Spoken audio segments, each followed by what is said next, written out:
2022 is going to be over before we know it, which means it's time to get your 2023 calendars ordered. What would you say if I told you that you could get a calendar with some of your favorite independent true crime podcasts, including Ye Olde Crime? Pre-order your copy at podcastcalendars.com and get $5 off your order by using our promo code OLDECRIMERS. That's OLDECRIMERS.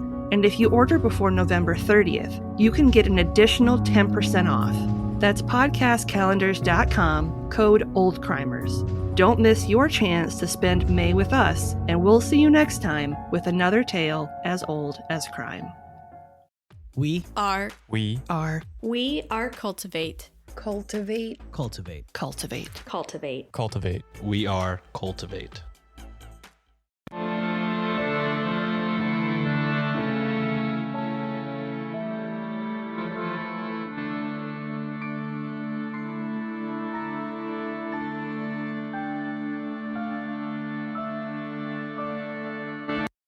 Hello and welcome to Ye Olde Crime, where we discuss the funny, strange, and obscure crimes of yesteryear.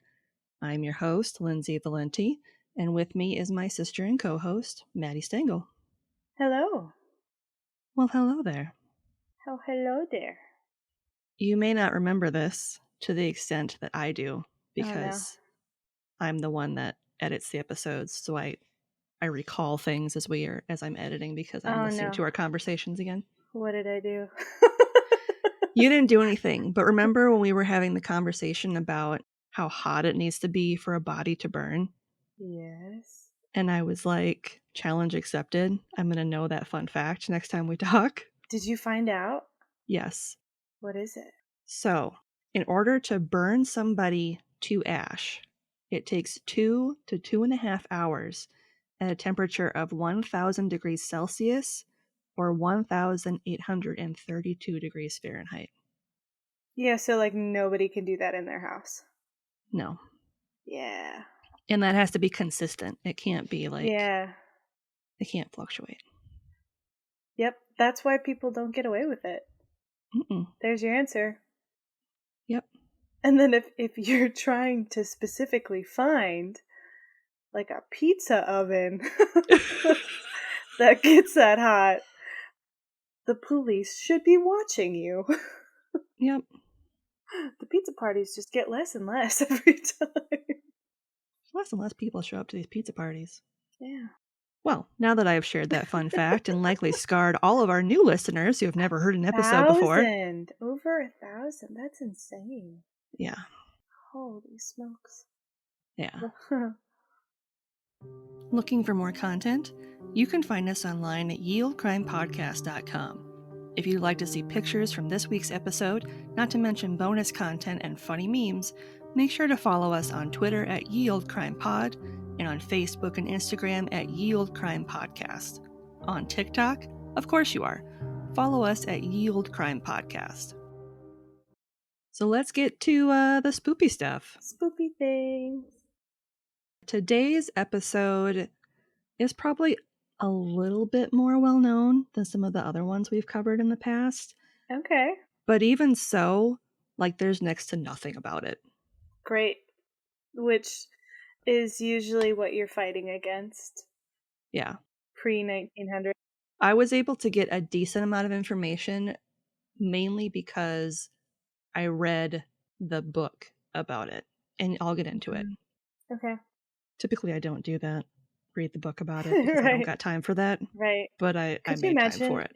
If you read a book for every episode, every week? I would have no social life. You'd hit your goal of all of the books. Yeah. Screw 12. I did 56. Ooh. No, 52. Wow. I did 52 books this year. Wow. Okay. Now that we know that I'm uneducated, let's get started. I read one book a month. How many weeks in a year? 56. December is forever. February, it feels like it. February has those extra days. All December the time. feels like it goes on for an extra 3 weeks, so it's fair. It does. 56. All right. Okay. All right. Wow, my public school is showing. Hi, Lamar's. You can bleep that out Woo! later. So today we are going to be discussing the Great Amherst Mystery. Ooh. Have you heard of this? Probably. I feel like a lot of really good mysteries start with A, though. This is true. So. Well, we'll get into it, and then if you recognize it, great. If not, even better.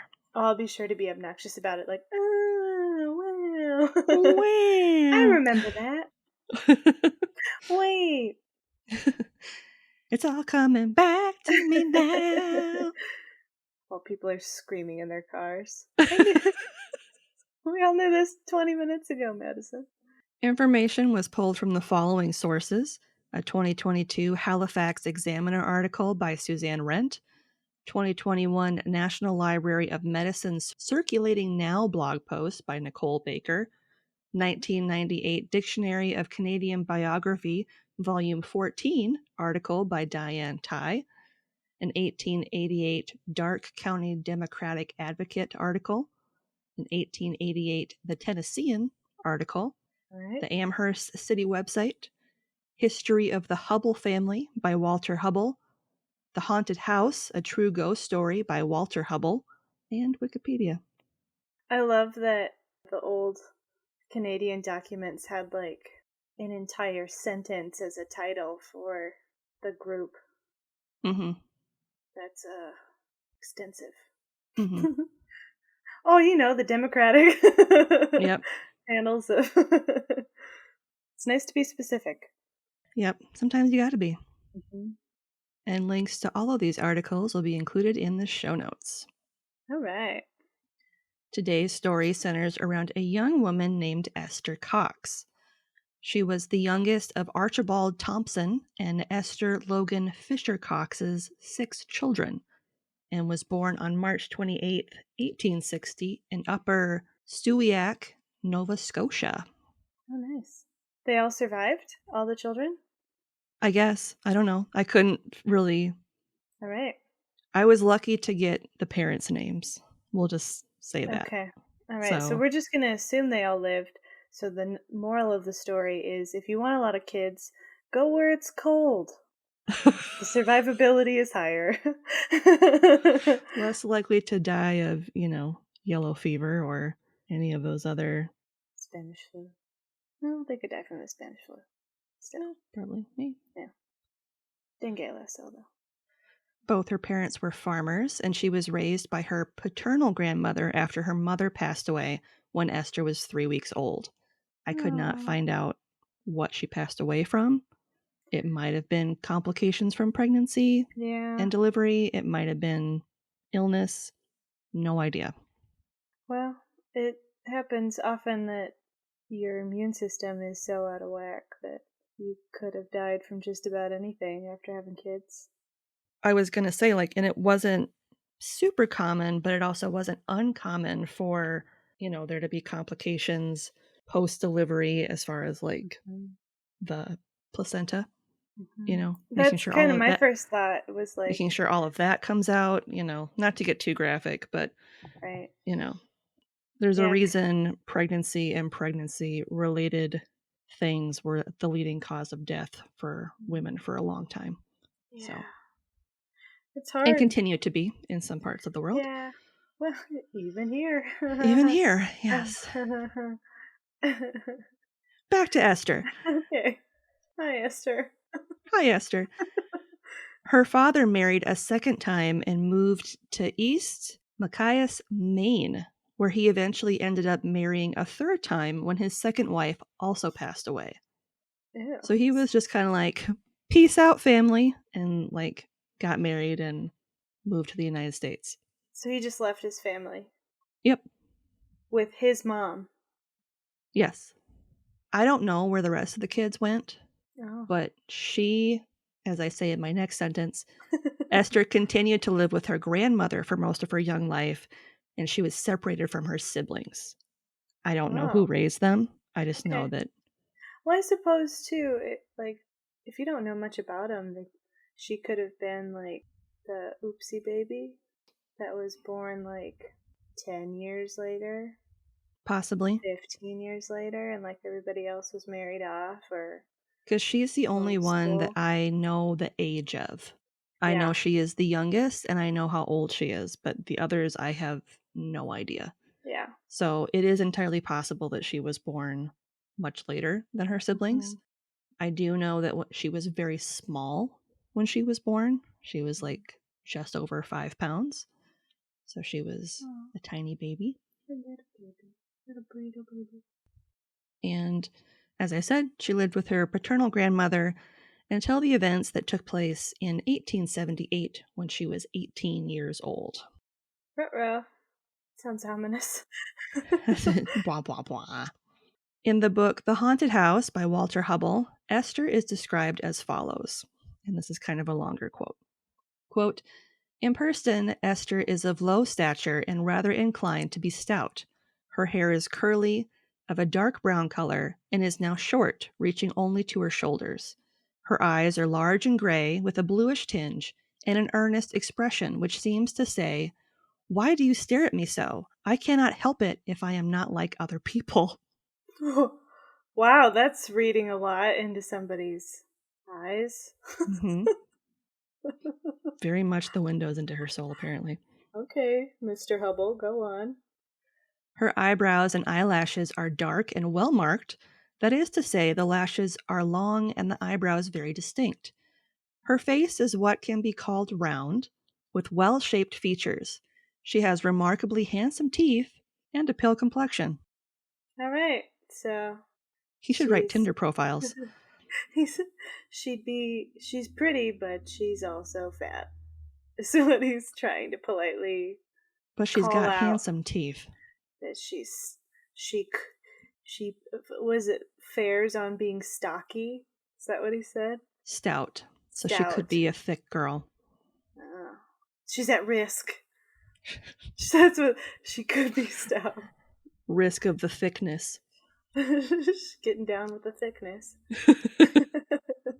Her hands and feet are small and well-shaped, and although inclined to be stout, which he says again, she is fond of work and is a great help to her sister Olive, although she sometimes requires a little urging.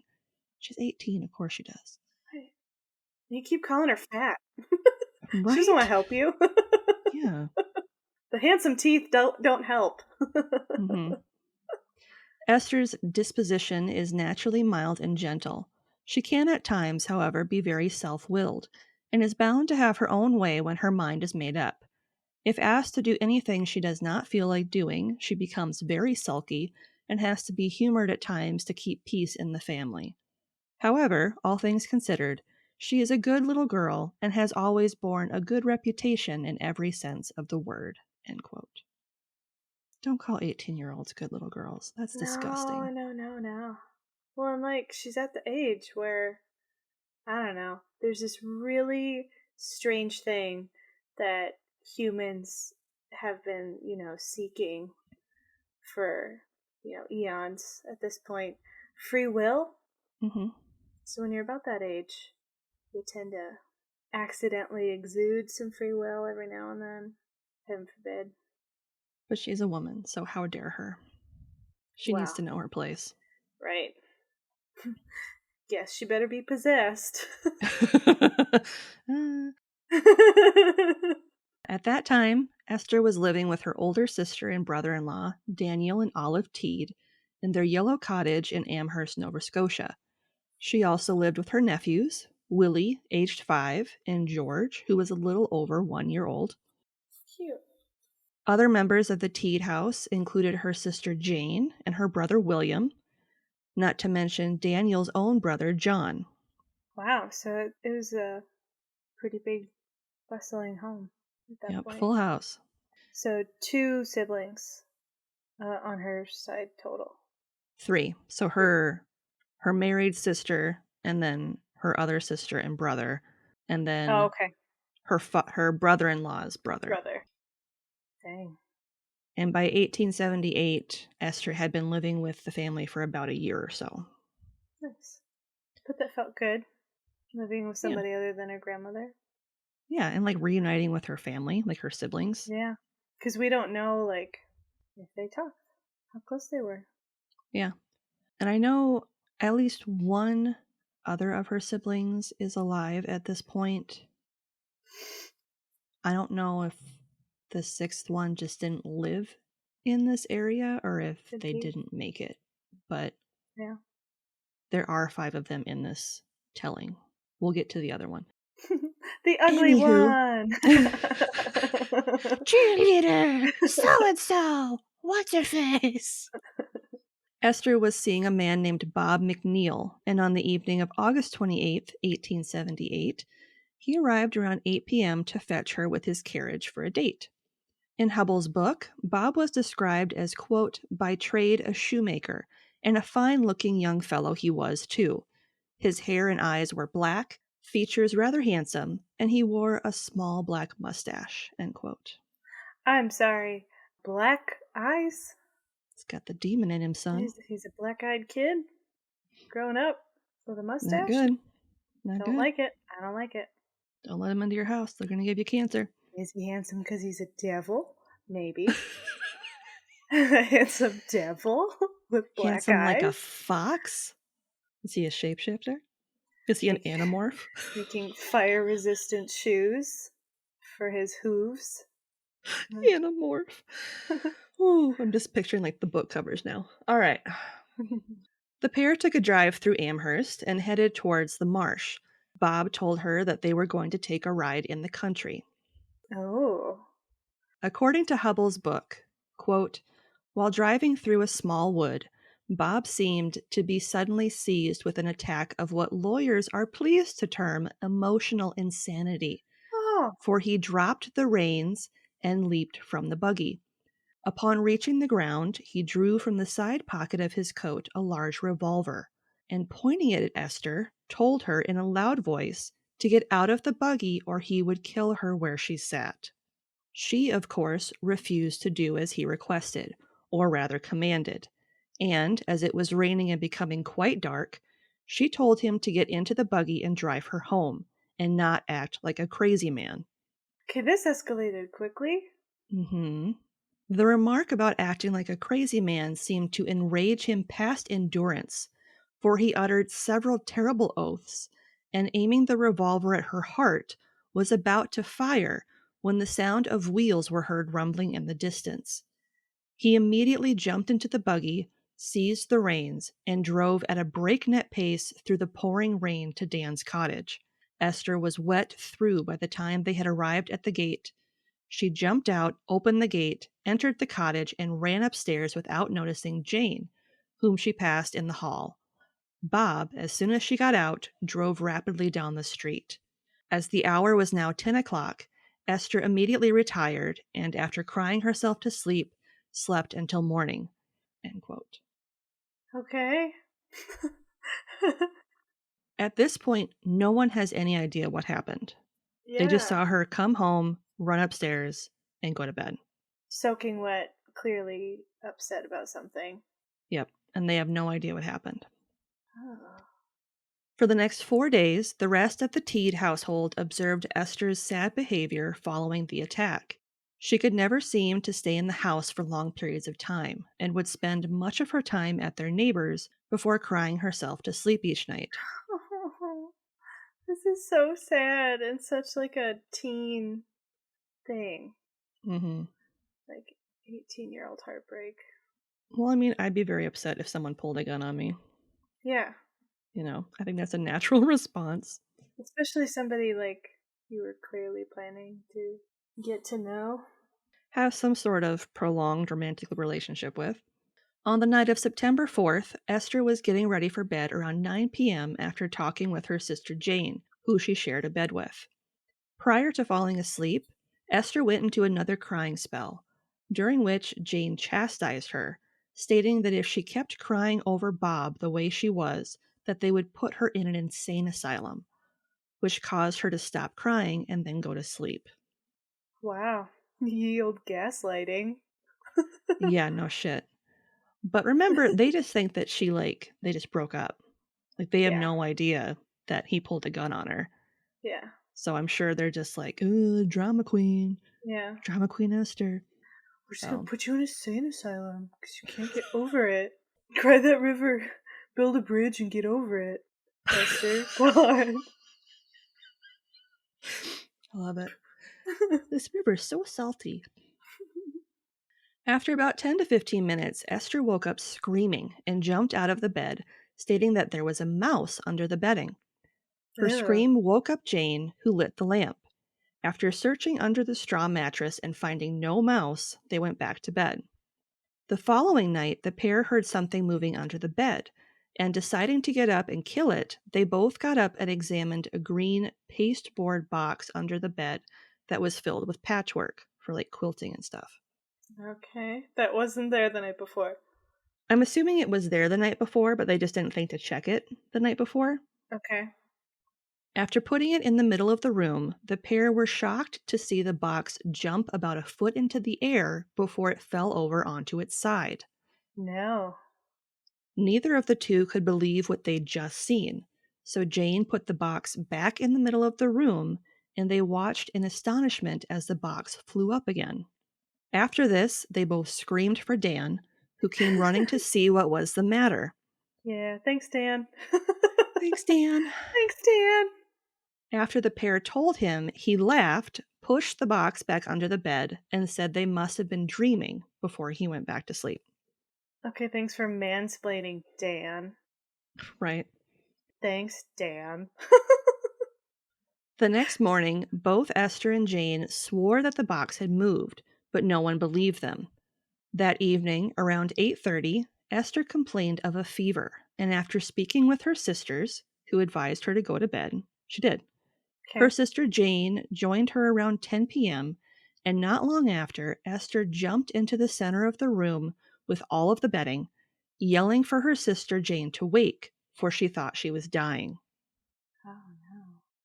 After Jane lit the lamp, she took in her sister's appearance and was terrified. Oh, no. Esther's short hair was standing almost straight up. No. Her face was as red as blood. No. Her eyes almost bulging out of their sockets. No. And her hands were holding the back of a chair in the room so tightly that her nails had actually sunk into the wood. Okay. Jane called for help, with the first arriving her sister Olive, and not long after all three of the men, Dan, William, and John, also entered the room. The men thought that Esther was mad, and after a few minutes, she started to become so pale and weak that she had to be helped back into the bed. Jeez.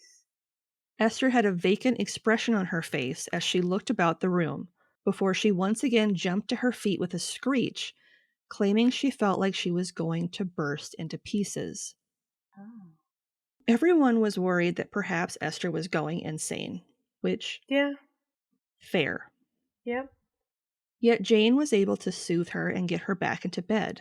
Once the bedding had been pulled over her, Esther said in a low and choking voice, quote, "I am swelling up and shall certainly burst, I know I shall," end quote. Oh, man. It sounds like she felt like she was going to spontaneously combust. A little bit, yeah. Especially with, like, the heat. Mm-hmm. Oh, God. Could you imagine knowing that that's going to happen to you? Ugh. No. Robert Stack knew all about it. Yeah. There were a few episodes on it. Dan looked at her face and was startled to see that it was, in fact, swelling. Ah. Upon examination, her hands had started to swell as well, and although she had been pale as a ghost just moments before, she was now burning hot with fever. Man. The horrified family could only watch as Esther's whole body began to swell to almost twice its size. Mm-mm. The whole time she was screaming in agony and grinding her teeth. Oh, that's awful. Quite suddenly, a loud sound like a thunderclap went off in the room, freezing everyone in terror. Olive, thinking perhaps the house had been struck by lightning, raced to the room where her boys were sleeping to check on them. Yeah. And they were both sound asleep. Good mom instincts, though. Good job, Olive. After returning to Jane and Esther's room, Olive opened the window to see that there was, in fact, not a single rain cloud in the night sky. It was like perfectly clear night. And just as she let the curtain slip from her fingers, 3 more loud and terrifying claps were heard emanating from beneath the bed in which Esther was, convulsing. Oh, no. The sounds were so loud that they literally shook the room. Following the final clap, Esther miraculously started to deflate and return to her normal size, falling fast asleep. Oh, God. Can you imagine? No. I can't imagine in any of it. Like, Esther herself experiencing that, and likely just, passing out from the pain. Mm-hmm. And, your family seeing your baby sister go through this Mm-hmm. and not having any sort of reason behind it. Mm-hmm. No. Unsure what else to do, everyone but Jane returned to their rooms, with Jane once again joining her sister in bed, but obviously she did not sleep that night. Yeah, because, not to be that sister, but if she was sick, right? Mm-hmm. And you're sleeping next to a woman who was sick like that, Mm-hmm. I wouldn't want to sleep there either. Nope. I wouldn't want to breathe too hard next to that. Yeah. That'd be hard. I Mm-hmm. probably wouldn't sleep if it was us. I would probably be on the floor watching you instead of being next to you. Yeah. I'd You probably know? be in a chair next to you. Yeah. Close enough to make sure you're not dying, Mm-hmm. but far enough away to be like, if this is airborne, I might be okay. Out of the splash zone of sweat, coughing. Esther woke up a little later than normal the next day, but otherwise she seemed perfectly fine. She even went out for her normal evening stroll after lunch. Did she remember any of it? Yes. Okay. So she at least acknowledged it, but then was just like, I'm just gonna live my life, YOLO. Yep. Live every day like it's your last, because you might swell up to twice your size before you go to bed. And spontaneously combust. Man. The family agreed at dinner that night to keep the matter quiet, and it wasn't until 4 nights later on September 9th, Esther was again the victim of an attack. At 10 p.m. that night, as she got into bed next to her sleeping sister, she once again started to swell. Jane, who woke up as soon as it started, told Esther to stay still in hopes that it would pass quickly, only for the bedding to suddenly be ripped from the bed and flung into the corner of the room. No. Both women screamed before Jane fainted. Olive and the men all ran into the room to find Esther swelling. Jane passed out, and at first they thought she was dead, so they had to go check. Yeah. And the bedding all the way on the other side of the room. Everyone was so freaked out at first that they didn't know what to do. Yeah, that makes sense. Olive was the first one to kind of snap out of it, and she went to pick up the bedding to put it back over her sisters. Mm-hmm. And as soon as she had, they once again were flung by some unseen force to the far corner of the room. And not even 3 seconds after that, the pillow under Esther's head flew across the room and struck John Teed in the face. Pillow fight. But it was made of straw, too, so it would have been entirely unpleasant. Yeah, probably. Olive, her brother William, and her husband Dan once again retrieved the bedding and then sat on the bed to keep it in place. And they're both, the other women are just asleep. Jane is still passed out, and Esther is writhing on the bed because she's still swelling. Okay.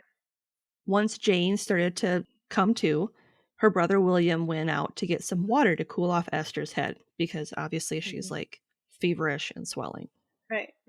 And just as he entered the room with a bucket of water, another succession of loud thunderclaps were heard in the room, once again from under the bed, and they were so loud they shook the whole room. Jeez. As the last clap stopped, just like last time, Esther's swelling started to go down, and after returning pretty much to normal, she fell back asleep. Again, everyone just kind of went to bed after that because they didn't know what to do. Right. Well, and you have lives children to take care of the next day. They all have jobs, you know? Mhm. But if you think about it too, at this time, if you think mental illness is a stigma now, I mean, they threatened to put her in the insane asylum for crying, which is... right? It is one of the reasons you can admit a woman into an insane asylum back then is excessive crying. Right. No, it was very easy, especially, well, and we don't know too, how religious the area is too, because if you were to Yeah, I start don't to know. describe some of the stuff, it could scare a lot of people, hurt their businesses. Yep. So that's a lot. They're developing some ulcers from the stress. Yep. The next day, both Jane and Esther were pretty weak and shaken. And then that morning, the family made the decision to contact the local doctor, or Carit. After speaking to Dan and hearing the story, he laughed in his face. But he said he would call that evening, but he wouldn't stay any later than 1 a.m., which, what kind of doctor stays till 1 a.m.? Well, they probably asked for supervision. So, or observation. Yep. That evening at 10 p.m., Dr. Carit arrived and sat next to Esther in her room. Esther had been asleep for about an hour, and he checked her pulse, examined her tongue, and told the family that she was likely suffering from nervous excitement after receiving a tremendous shock. Again, they don't know what happened with Bob. Not long after he uttered these words, the pillow under Esther's head left the bed except for one corner of it that stayed under her head. So it was straw then. Yeah, so it just kind of flew out a little bit. And then before everyone's eyes, the pillow then seemed to straighten out and then went back under her head as if it hadn't even left. No, thank you. Understandably startled, the doctor turned to the family to make sure that they had all seen what he had. Yeah. John remarked, quote, "If it moves out again, it will not go back, for I intend to hold on to it, even if it did bang me over the head last night." End quote. So now he's got a vendetta against the pillow. Yeah. He's like, fuck you, pillow. Fuck that pillow, man. I'll get that pillow until it kills me. As soon as he said these words, the pillow once more flew out from under Esther's head. Of course. And just as it started to once more go back under, John grabbed it with both hands and pulled on it with all his strength. Shockingly, the pillow was yanked away from him by some unseen force much stronger than him before it once again was put under her head. Yeah, don't be rude, John. I'm putting the pillow back. The ghost is putting the pillow back. It's not yours, John. I'd equate the pillow to sticking your tongue out. Yeah. Like the pillow was the tongue. Meh. Meh. Meh. Dr. Carit got up from the chair, and just as he did, the loud thunderclap started to emanate from under the bed, just like the night before. He looked under, but saw no cause for the noise, and as he walked to the bedroom door, the sounds seemed to follow him through the floor. Fun. Almost as if saying, "You're next." Yeah, like Dr. they're following him around. Yeah. About a minute after that, the bedding once again shot off the bed, and before they could be picked up and put back on again, everyone turned at the sound of someone scratching at the wall with a sharp instrument. No. To everyone's horror, near the head of the bed above where Esther slept, the words, quote, "Esther Cox, you are mine to kill," end quote, appeared in large letters. Yeah, don't date black-eyed children, everybody. This is a word of caution. Don't do that. This is a PSA. It doesn't matter how handsome they are or how nice their mustache is. If they have black eyes, run away. And have a gun, think about it. Don't get into their buggies. Have a really heavy thought. Maybe don't have straw in your house or boxes that are green. As Dr. Carit stood in the bedroom doorway, a large piece of plaster flew across the room from the wall and landed at his feet.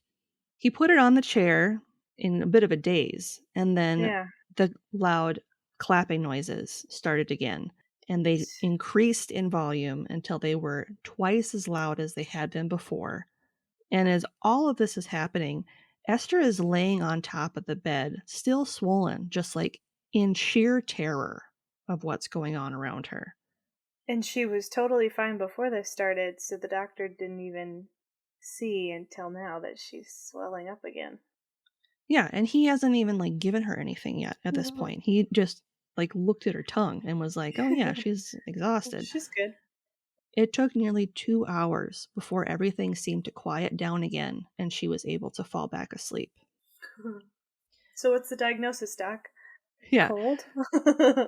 So after all of this and everything that he saw, the doctor told the family that he would come back at 9 a.m. the next day with some medicine to calm her nerves, hoping that as she continued to improve in strength, that the strange occurrences would stop. Oh. Nervousness causes phantom letters to Demonic appear on your possessions? wall that threaten to kill you. Anxiety really does kill. Yes. And do property damage. To Dr. Kareet.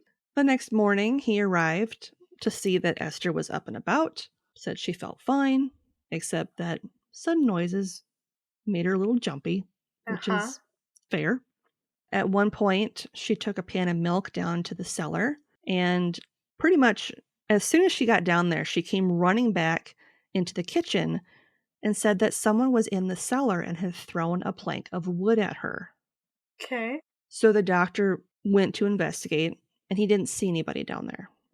Oh, okay.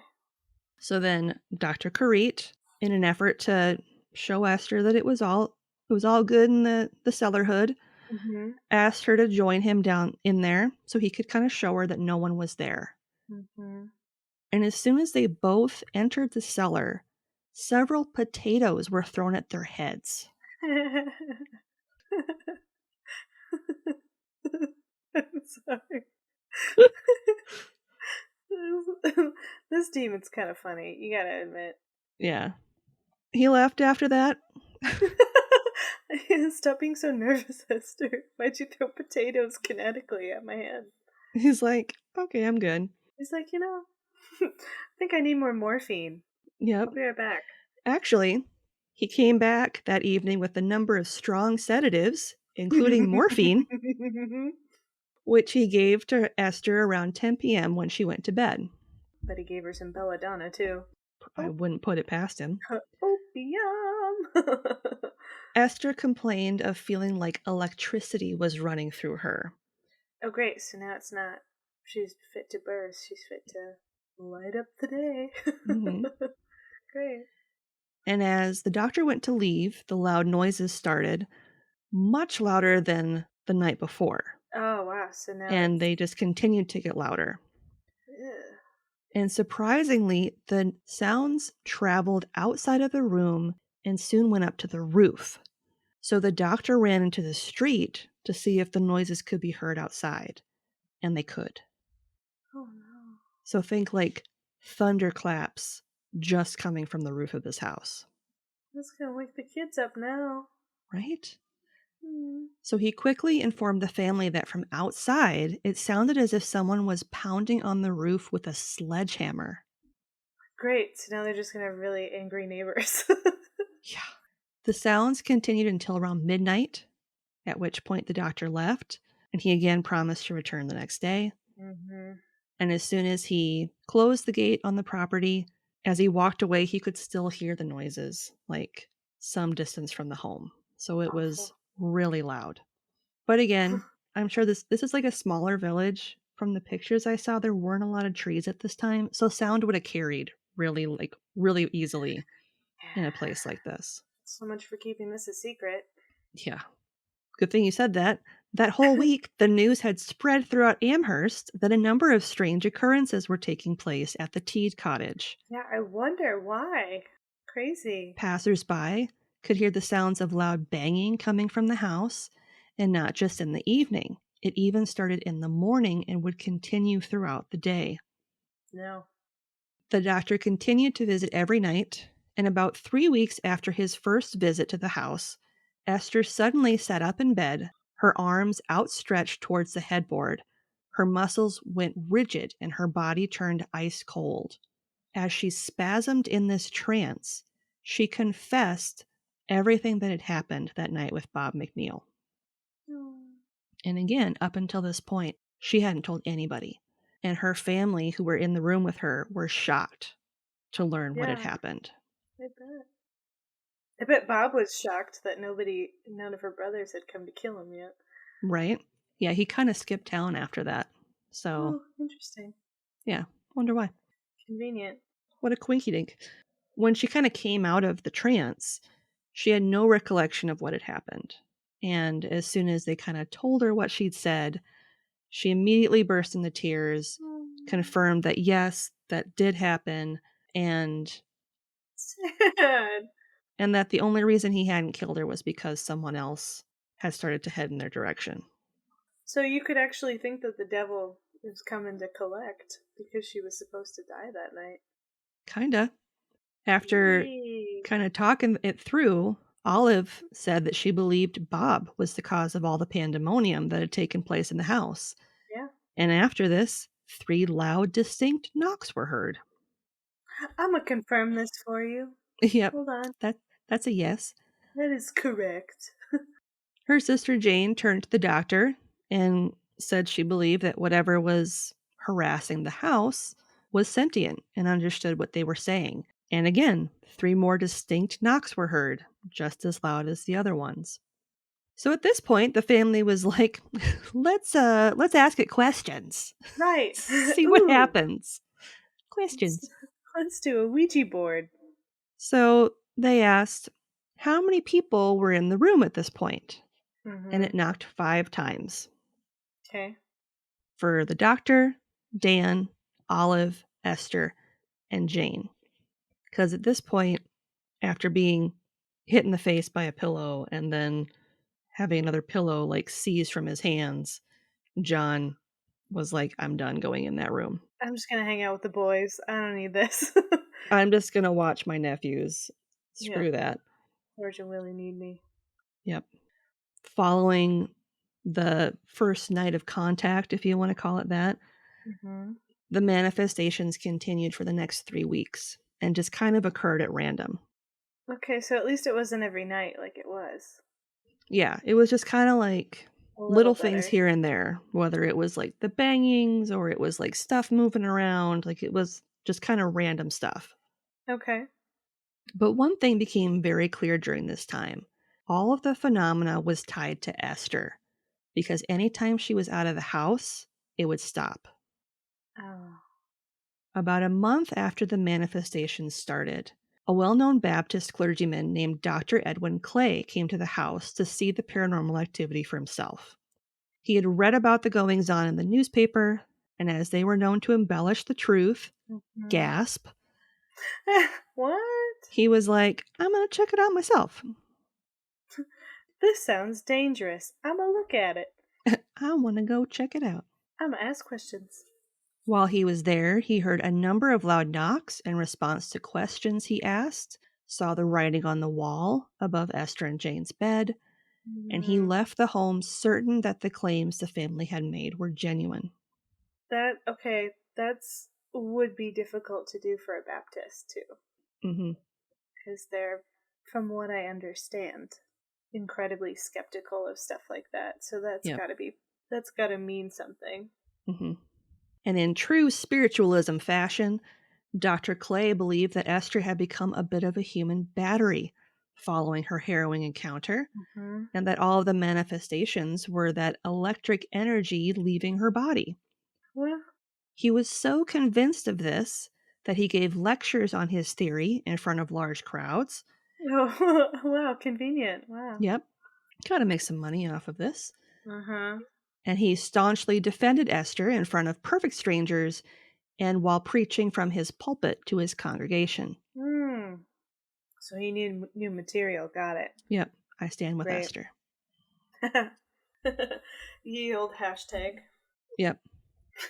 Another man of the cloth, Reverend R.A. Temple, who was a well-known minister of the Wesleyan Church in Amherst, also witnessed manifestations in the Teed home. including a bucket of cold water upon the kitchen table that suddenly became agitated, in which the water appeared to boil. No, thank you. Yeah. Yeah, thanks. No thanks. Bye, Satan. Not today. Wow. Could you imagine? Like, even if it's like drinking water, potentially, too, just starts boiling. You don't know. Oh. Yep. Nope. No thanks. Yep. With the words of both doctors and the Reverend, the people of Amherst and beyond started to take quite an interest in the case of Extra Cox, which they had started calling the Great Amherst Mystery. Mm-hmm. And it wasn't long before large crowds of people started to visit the Teed cottage to experience the activity themselves. In fact, at times the crowds would be so great that the police had to be called in to manage them. That's awful. So these are like people that are like going into the house. Yep. This just reminds me of that one crime where they ate the cake. Yes. And they kept taking pieces of the cake until there was only a raisin left. They kept taking the raisins off the cake. Ugh. Why can I not remember what that crime was? It was something in like the country. Yeah. South Dakota? It wasn't Hinterkaifeck. It was something else. Yeah. But it was similar, where they just kept picking off pieces of the house to prove that they were there. Yeah, just messed up. Super messed up. Don't do that. Yeah, don't do that. This is a PSA. Don't.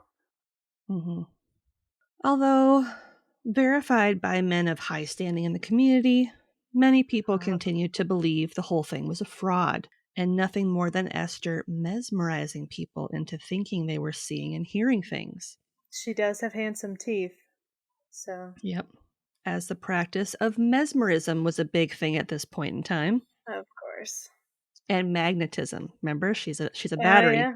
She is a battery. For those unfamiliar, the concept of mesmerism was that it was a technique which would allow someone to put another in a trance-like state. Mesmerism isn't the same as hypnotism, which is where you would put someone in a trance and then the person would readily respond to commands or suggestions against their will. Yep. It's more of like a casual persuading. Mm-hmm.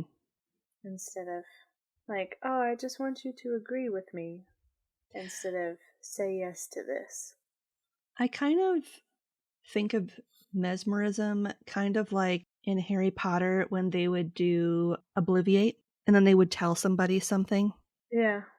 And then they would just be like, oh yeah, that totally makes sense. Yeah. Yeah, you're right. No, I think about it. Yeah, I kind of equate that to mesmerism. Interesting. The paranormal activity continued in the Teed home until December of 1878, at which time Esther contracted diphtheria and was bedridden for 2 weeks as she battled the disease.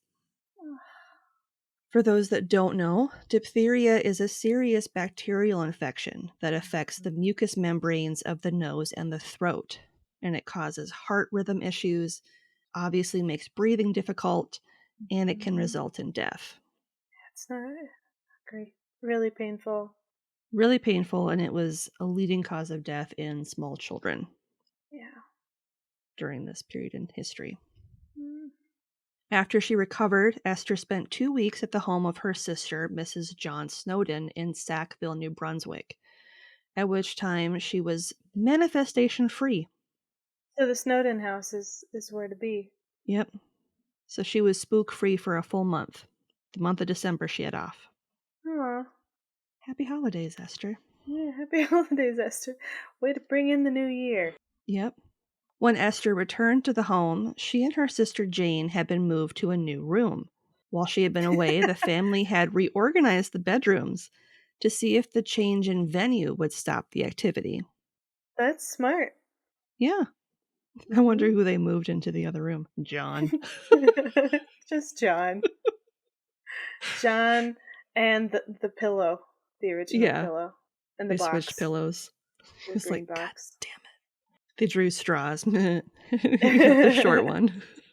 Every time he goes to bed with the pillow he chooses, the pillow that hit him is the one on the bed. Yep. Even when he throws it out into the hallway, it comes back and it's like, I'm here forever. He's like, you can't get rid of me, John. I like your face and the way it feels when I hit it. I want to hit your face, John. Don't take this away from me. That evening, Esther told Jane that she could hear a voice in her head telling her that the house would be set on fire that night by a spirit that had once lived but had been dead for some time. Okay, rude. Mm-hmm. Okay, we get it. It's your house. Don't burn it down. Yeah. God. The family was called into the room, and Jane recounted what Esther had said, and everyone started to laugh. Yeah. They were like, yeah, right. Mm-hmm. Dan even told her that electricity couldn't make a fire, as everyone had agreed with the theory that Esther was a sort of living battery at this point. You're right. I have never heard of an electrical fire. Clearly not. Ever not. Never not. Especially since, like, they're the most dangerous Mm-hmm. type of fires. It was at that moment that a lit match fell from the ceiling and landed right on the bed. Huh. Was the match made of copper? Jane immediately put it out to prevent a fire from starting, but over the course of the next several minutes, another 8 or 10 lit matches fell around the room, including the bed, but were all put out before they could do any damage. It's smart to do the bed because it's fabric and straw. Mm-hmm. Oh man, that spirit was so rude. Mm-hmm. Oh my god. Throughout the night, the loud knocks continued, and the family conversed with the entity by asking it yes and no questions. 1 knock was a negative response, 2 was unclear, and 3 was affirmative. Dan asked the spirit if the house would be set on fire, and it confirmed, yes, it would. Great. Not Awesome. 5 minutes later, the spirit took one of Esther's dresses that was hanging on the wall, rolled it up, and before their eyes, placed it on the bed, and it burst into flames. Cool. Great. Awesome. Yep. Thanks, spirit. Who's this? Ma'am? Sir? Stop.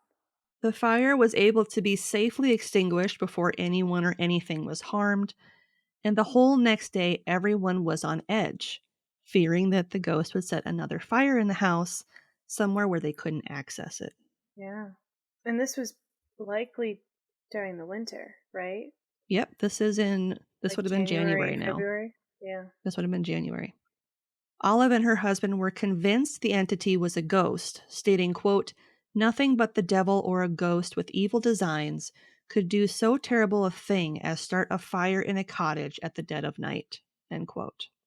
Mm-hmm. They're just trying to keep you warm. It's a little chilly here in Canada. Really toasty, you know? They took it literally. Yep. Oh, you want to be toasty? Like a good neighbor. You're gonna burn. 3 days after the bed fire, Olive was churning butter in the kitchen when she saw smoke start to come from the cellar. And I feel like I should mention the cellar is like attached to the kitchen. So it's like you can just go, like, just walk into it. Is the spirit playing hot potato?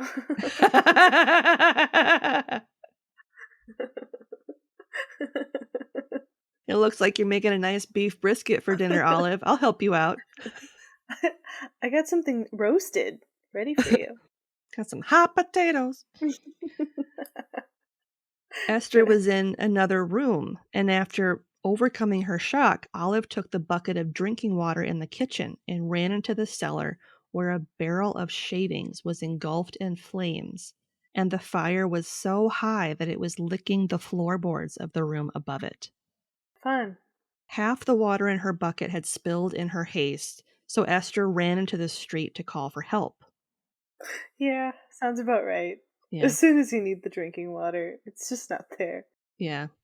No snow, though? Well, a man who was passing by ran into the house and took a mat from the dining room floor into the cellar, and he was able to beat the fire out. Oh, nice. Soon news of the fire spread all over the country, and a man named Dr. Nathan Tupper suggested that Esther had set the fires herself. His response was that she should be whipped, quote, by a strong arm, end quote, to get the manifestations to stop once and for all. He's fun. Mm-hmm. Mm-hmm. Does he want a green box to put under his bed? Just for funsies? That might be nice. Thankfully, Esther was not a slave, and no one had the authority to beat her, so that didn't happen. Great. Which is good. Yeah. Also, fuck you. Yeah, definitely. 100%. Manifestations continued for the next week, and the people of Amherst were anxious, which is putting it mildly. Mm-hmm. Given the location of the Teed cottage, if the home caught fire and the wind was to blow just right, the whole village could catch fire. Yeah. One night, the whole family was gathered in the parlor when the entity manifested itself. Ooh. Esther jumped to her feet in fright before pointing to a corner of the room, exclaiming, quote, look there, my God, it is the ghost. Don't you all see him? There he stands all in gray. See how his eyes are glaring at me, and he laughs when he says I must leave the house tonight, or he will start a fire in the loft under the roof and burn us all to death. Oh, what shall I do? Where shall I go? The ground is covered with snow, and yet I cannot remain here, for he will do what he threatens. He always does. End quote. Gee, that sounded like a monologue, Esther. Like, a little bit, yeah. Is this the ghost had some cue cards? Dead relative of Dr. Nathan? Oh, God. Is that what this is? Dr. Tupper. Yeah. After that, Dan told Esther she had to leave the house, which is fair. Well, yeah, because they've seen it actually go through with its threats many times. And at this point, they can't think of themselves. They have to think of the entire town. Knowing that many people in the village would refuse to house her for fear that their own home would burst into flames, they turned to a man named John White, who agreed to open his home to Esther. Oh. As I mentioned, it is now January 1879, and the activity had been happening for 4 months at this point. That's so awful. Esther had been with the White family for 3 weeks, paranormal free, before the ghost seemed to have found her once again. No. Esther was scrubbing the hall when suddenly the scrubbing brush disappeared entirely. The ghost told her that he had taken it, and Esther screamed for Mrs. White and her daughter Mary, who helped her search the whole hall for the brush, with it nowhere to be found. Rude. Yeah, right? It's like she's like cleaning the house for this woman who's like letting her stay there, and he's like, nope. You can't have that. It's like, come on, man. Got your brush. Then quite suddenly, it fell from the ceiling and hit her on the head as it fell. That's so rude. Over the next few weeks, the physical entity continued to pester Esther on a daily basis. Pester Esther. And by the 6th week, he started setting fires in the White home. No, come on, man. Little pyromaniac poltergeist. Seriously. After this, John had Esther spend her days at the dining saloon where he worked in an effort to quell the ghost and prevent his home from starting on fire, which is fair. It's fair, and it's also still really nice. Like, a lot of other people would have given up on her and thrown her out. Yeah, been like, bye-bye. He's still trying to help her, which says a lot. So she is now staying at the saloon instead of staying at his house. Oh, sad. So during the day, she helped out at the saloon by working the counter and in the kitchen. And during that time, visitors to the establishment bore witness to the strange activity that kind of followed her around. Some patrons suggested that if she stood on glass, the manifestations would stop. Barefoot? At this suggestion, Esther put pieces of glass in her shoes. But she had to stop as it made her headache and caused her to have nosebleeds. Yeah, don't do that. Yeah. Don't do that. Not only that, but the manifestations continued whether she had glass in her shoes or not. Yeah, just stay comfy, Esther. Let's not mutilate ourselves. Let's not do that, you know? Yeah. The violent nature of the poltergeist soon started to ramp up, One morning, the door of the large kitchen stove in the saloon was opened and shut by the spirit. So Mr. White braced the door with an old axe handle to prevent it from being opened again. Heck yeah. Not even a couple minutes later, the door itself was ripped off its hinges, the axe handle removed, and both were flung across the room. Okay, show off. Rude. Mm-hmm. Yeah. Okay, Hulk. Okay, we get it. You suck. Jeez. Astonished, Mr. White went and fetched Mr. W.H. Rogers, who was the inspector of fisheries in Nova Scotia. After replacing the door and bracing it once again with the handle, both men watched in horror as the specter once again ripped it off its hinges and flung it across the room. And he builds boats, so Mm-hmm. he'd know how to put on a door. It gets worse. No, thank you. Around this time, a clasp knife that belonged to Mr. White's son Fred was yanked out of his son's hand and stabbed into Esther's back. Try telling that to a judge and a jury. Yeah, no shit. It was the wind. It was a really aggressive wind. Fred immediately pulled the knife out of her back, cleaned and closed the wound, and put the knife back in his pocket. Once again, the ghost took the knife out of his pocket and stabbed her in the same place. This poor woman. I know. Jeez. After this, Fred hid the knife in the cash register at the saloon. An experiment was conducted in which 4 large iron spikes were placed on Esther's lap while she was working at the saloon to see if they would be too heavy for the entity to move. Okay, but like, do they have to be spikes? I was like, why are they iron spikes? I couldn't think of like a brick. Why? Like an iron bar. Some chains. Yeah. Before the patrons' astonished eyes, the spikes became white hot to the point they could no longer be handled before they were thrown some 20 feet to the other end of the saloon. Yeah, don't use spikes. Mm-mm. Don't do that. Could you imagine you're just having like a pot pie and this is happening next to you? You're just having a beer, maybe like a fish stew. And then all of a sudden a red hot spike goes flying past your head. Fuck You're that. like, I'm not going to leave a tip. Sorry, guys. I'm just going to go. Oh, look, I seem to have misplaced my wallet. I'm going to go home and fetch that and never come back. Right. Because if you open the register, the knife is in there. So Exactly. I'm going to go. Get out the backup register. Right. While Esther stayed at the saloon, paranormal activity continued to take place, even during the day. Furniture would be moved, including a 50-pound box, which was pulled several feet. And the loud knocking noises came back. Great. Sounds like he wants to talk. Mm-hmm. Shave and a haircut. 2 bits.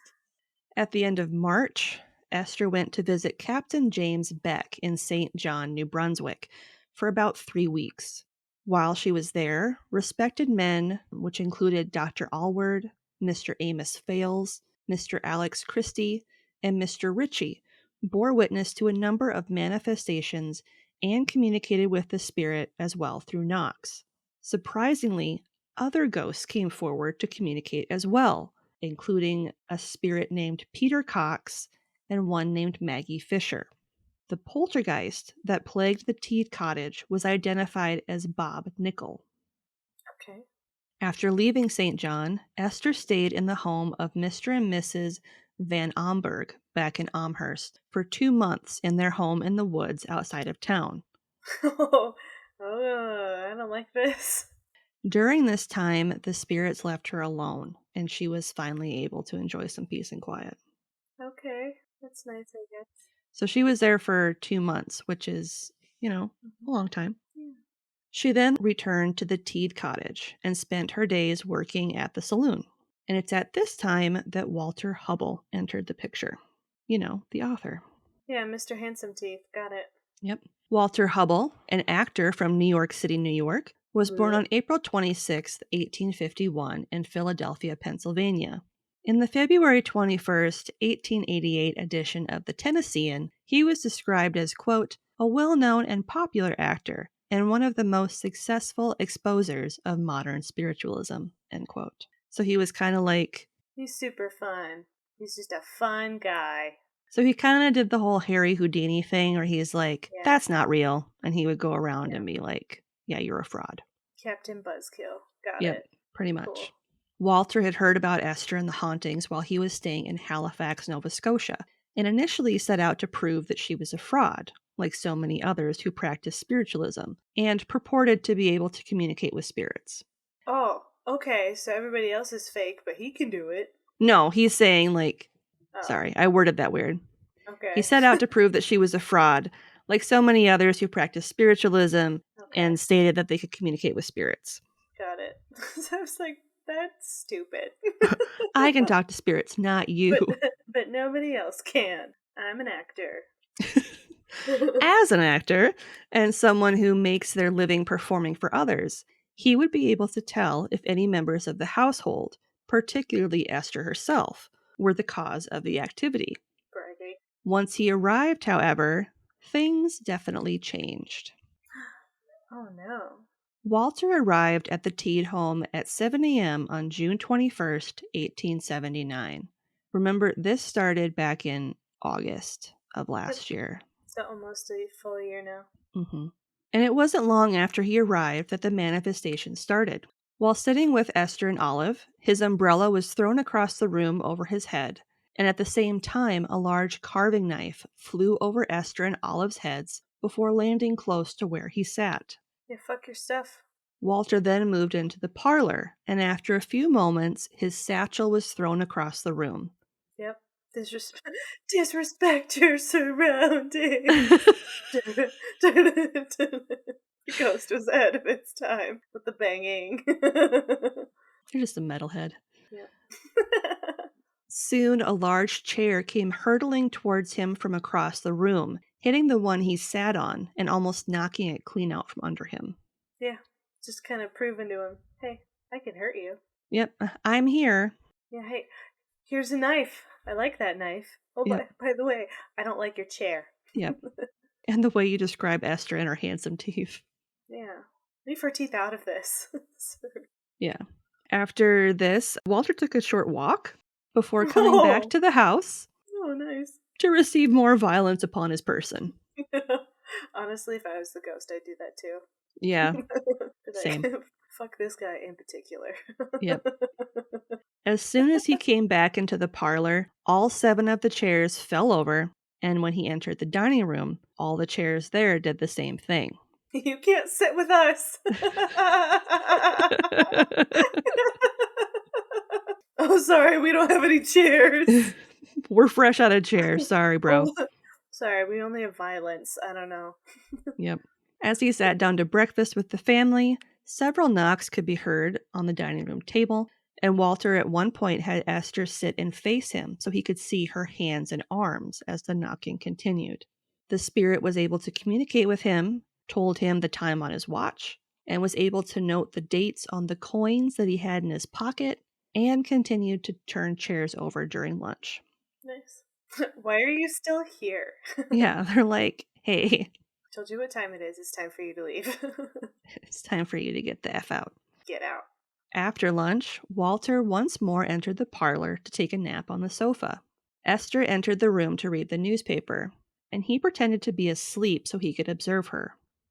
Acting! I was asleep the whole time. With one eye open. At one point, a large glass paperweight that had been on the other side of the room flew through the air and struck the arm of the sofa he laid on so hard that it bounced onto a nearby chair. We know you're not sleeping.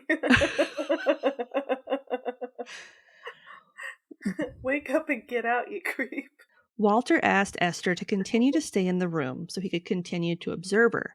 And sitting in the rocking chair, she pulled her youngest nephew onto her lap, and she began to sing before his copper-toed shoes were violently yanked off his feet and thrown at his head so hard that the spot was sore for almost 5 days afterwards. No! He's just like a little over 1 year old at this point. That's really awful. Don't hit the babies. Wait, you can't hit the baby? Not nice. You're not even letting him have terrible twos. You're the terrible one. He just happens to be 2. Copper toe juice. Ow. What the fuck? After spending the night, Walter awoke that Sunday morning and no paranormal activity took place, which he found really odd considering it didn't make sense for devils to not get up to mischief on the Sabbath. You know what I mean? I before the storm, man. Monday morning, the pranks continued. The stone china lid from the sugar bowl disappeared before falling from the ceiling. The table was overturned, along with the chairs after breakfast. They told him to get out. Yeah. And several heavy mats were thrown around the room. Entering the parlor, a large flower pot was moved from the bay window into the middle of the room before a bucket of water was magically brought in from the kitchen all on its own. It just felt right, you know? They needed to be there. Yep. Empty bottles were hurled at Walter during the day. The ghost would take off the little baby's clothes. You're a pedophile. Look at the naked baby. They're so mean to that disgusting. poor baby. You're so gross. See, he's taking off the baby's clothes. And he's not Nasty. refilling the bottles I throw at him. Didn't get the hint to water the plant. I don't know with this guy. Yeah. He's useless. The entities also piled all the parlor chairs on top of one another before knocking them all over, and the head ghost started a fire upstairs. Oh, there's a bunch of them now. Yeah, because there's Bob, who's like the head Yeah. poltergeist, and then there were 2 other ones that they discovered when she was visiting the captain back in March. So funny. The next day, the breakfast shenanigans from the day before took place, and also that morning several knives were hurled at Walter. After lunch, he was able to quote-unquote meet all of the ghosts, of which there were now 6. What a convenient and totally non-scary number. Mm-hmm. So there was Bob, the head poltergeist, and then Maggie, who was almost as bad as him, Peter, who didn't really do much, and now there was Mary, who claimed to be Maggie's sister, and then Jane Nichol and Eliza McNeil. The 3 new entities seemed to do little more than roam the house and kind of knock things over from time to time. Like cats. Yeah, they were pretty much cats. Yeah, spirits. Ghost cats. Ghost cats. On Wednesday, the ghost started to stick pins in Esther. No. Yeah. And throughout the day, she pulled around 30 of them from various parts of her body. I hate it. The family cat was also thrown about 5 feet by one of the spirits. No. On June 26th, a couple matches fell from the ceiling by Walter's feet, and throughout the day, around 45 of them fell from the ceiling, and then 49 fell the next day. If they weren't lit, it'd be nice to have matches. You never know when you're going to need some matches. I mean, thanks. I mean, it helps if they're not lit. Yeah. 2 days later, on June 28th, a trumpet was loudly heard by Walter and everyone else in the family, and it was blown all day. They really need him to go. He just needs to leave. They're being pretty obvious about it. You know who we hate more than Esther? Walter. We need Walter to get the F out. You need Thanks. Walter spent 6 weeks in the cottage and witnessed a number of paranormal phenomena. One afternoon, Esther went to visit Reverend Temple and asked him to pray with her. When she returned home, one of the spirits cut her head with a bone from the yard, and a moment later, another stabbed her in the face with a fork. Yeah, so she's not welcome. Mm-mm. Because it's not his house to invite people to. So, Yep. Presumptive. That was the real reason. Walter also witnessed one of her fits in which her body swelled to twice its size. No. Oh no, she's next. At the end of July, the attacks became so severe that it was no longer safe for Esther to stay in the home. Between the numerous fires that were started, chairs that were thrown so hard they dented the walls, knives being hurled through the air so hard they would stick in doors, and now the sounds of voices. It was just too much for everybody. Yeah, especially after like a year. It's been a year. Well, and you got kids in that house. Yeah. So one day, Esther packed all her belongings and left the Teed cottage for good. Esther returned to live with her friends, the Van Ombergs, on their farm in the woods outside of Amherst. She has not been plagued by any sort of paranormal activity since leaving the Teed home, and Walter went to visit her on August 1st, 1879, finding her particularly content and happy. During his 6 weeks with the family, he didn't see any indication that anyone in the family was responsible for the strange events that took place there. Crazy. He noted, quote, "From what I saw and heard in the haunted house, I have been led to infer that the ghosts of the dead live in a world similar to ours, and that it is to them just as material as our world is to us." End quote. Yeah. This, unfortunately, wasn't the end of Esther's strange ordeals. No, she needs a break. I know. After Walter visited her in August, he learned that later that same year, in November of 1879, she had been implicated in a barn fire at the home of a man she worked for named Arthur Davison. Both the barn and the outbuildings were decimated by the fire, and Esther was arrested and sentenced to 4 months in prison for arson. That's awful. Thanks to kind of public outcry, she only had to serve a month before she was released, and after this, no further paranormal activity was reported. That's so weird. It's good, I guess. Maybe they just needed her to get blamed for it. Maybe. And they were like, finally, okay, we're leaving. Esther went on to marry a man named Adam Porter in Spring Hill, Nova Scotia on March 3rd, 1882, at the age of 22. The pair had a son, and I'm not sure what happened, but she remarried on July 23rd, 1896, to a man named Peter Shanahan in Amherst, Nova Scotia, at the age of 36, and had another son with her second husband. Okay. I couldn't find any sort of information on her sons and her husbands, nothing. Weird. Just some information noting that they existed. That's it. Esther Cox Porter Shanahan died November 8th, 1912, in Brockton, Massachusetts, at the age of 52. Not very old. No. Hubbell's book, which was published in 1879, sold at least 55,000 copies and was quite popular. Whether true or not, that is the story of Esther Cox and the Great Amherst Mystery. That's really sad. Mm-hmm. Like, it's definitely just a bummer. Yeah, the whole thing's a bummer. It's all bad. Except for when they kept messing with Mr. Hubble. That was pretty great. Mm-hmm. You can't sit with us. Oops, there's no chairs. There's no more room at the inn, Mr. Hubble.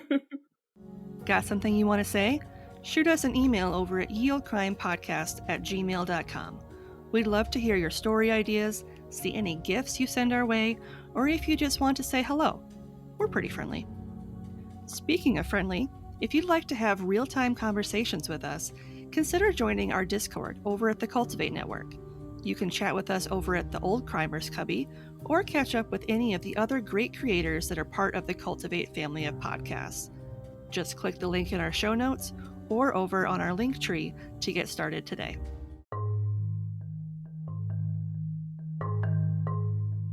Hey, Leanne. Hey, Alana. Why should the people listen to Booze and Ghouls? Well, I don't know, maybe because they want to be entertained and informed at the same time. And also, would you say that it's funny? Hilarious. He's also not a fan of men and will try to scare them off. Well, listen, I've scared off a man or two in my day, too.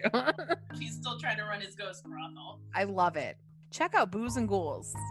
A paranormal, true crime, and conspiracy podcast. New episodes every Friday. This week's podcast plug is Booze and Ghouls, a paranormal, conspiracy, and true crime podcast where hosts Alana and Leanne discuss their favorite stories while enjoying a cocktail or two. And we will have a link to their show in the show notes. Nice. What's something good you'd like to share? Something good. My fiance was sick this past week. So good! good. So good. So good. Oh my god, that's so awful. My fiance was No. sick this week. It's the best news ever. Dick. No.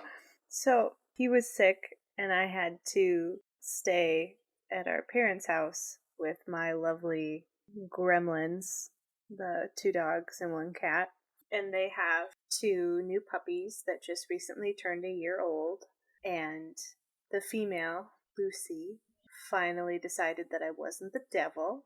And it was just kind of fun and also just really intense having that many dogs in the house at one time. Yeah, no kidding. But it reminded me of A Christmas Story when the Bumpus Bumpuses? dogs, when the Bumpus dogs come in and eat the turkey. Sons of bitches! Yeah. Bumpuses! It was just like that all the time. Like, it never stopped. And there would be times where, like, they were all so overtired that, like, Lucy, the smallest one, would just, like, pick one of them to terrorize at night. She'd, like, be sleeping peacefully in Dad's lap, and then she'd wake up and she's like, I'm gonna ruin you. And then she'd just, like, go bite their face and, like, growl at them and stuff. So You thought you were safe, huh? Fuck yeah. you. So it was kind of fun because I got to hang out and the dogs loved it, and then I got to reunite with my much better sounding and feeling fiance later. So it was nice. So what about you? That's one good thing. Was Thomas sick? No, he wasn't. So We planned it. I ended up joining a woman from my book club at the gym for a class on Tuesday.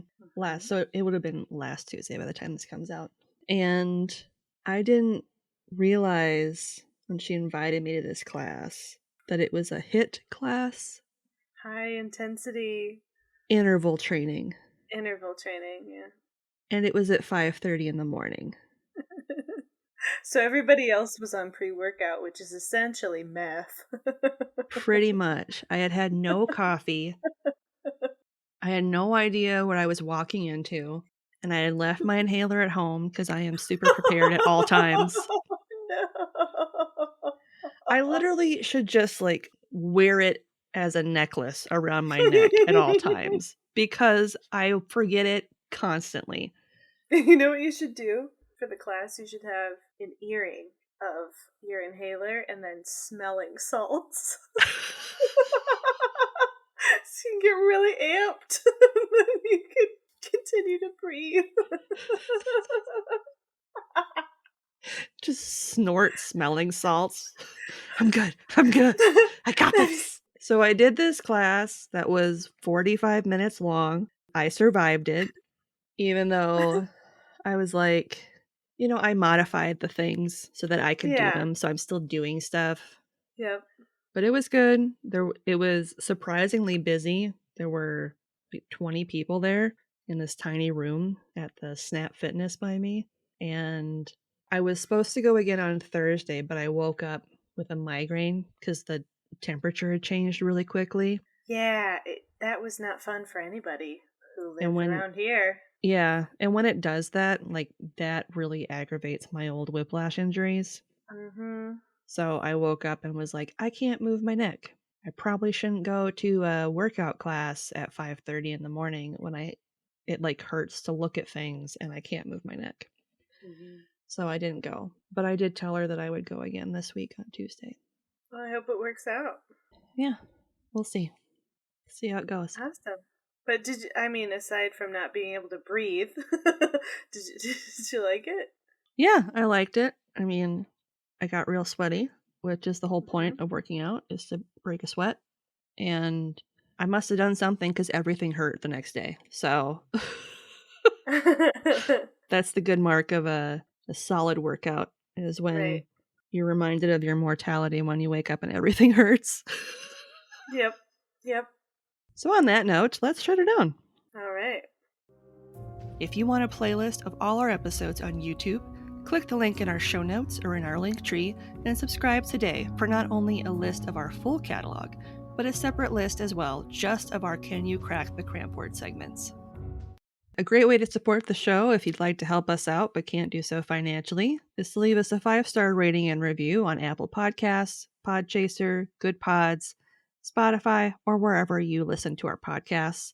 This week's review comes from Apple Podcasts from user Active Cat Morris, and they say, great, 5 stars. Well-researched and well-produced. Great podcast.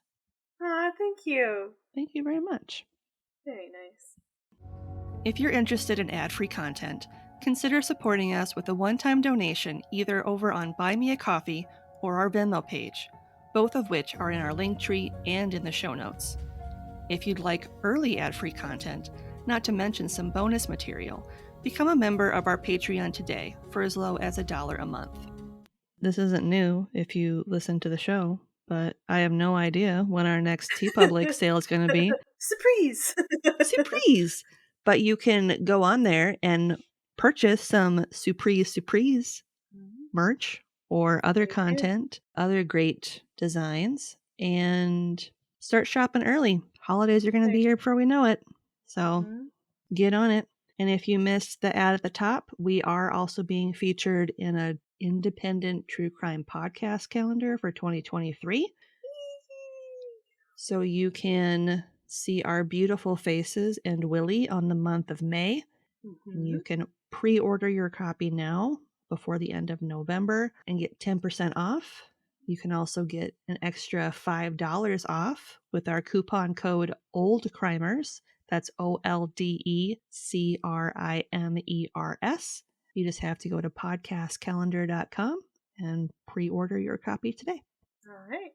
And on that note, as always, I'm Lindsay. And I'm Madison. And we'll see you next time with another tale As old as crime.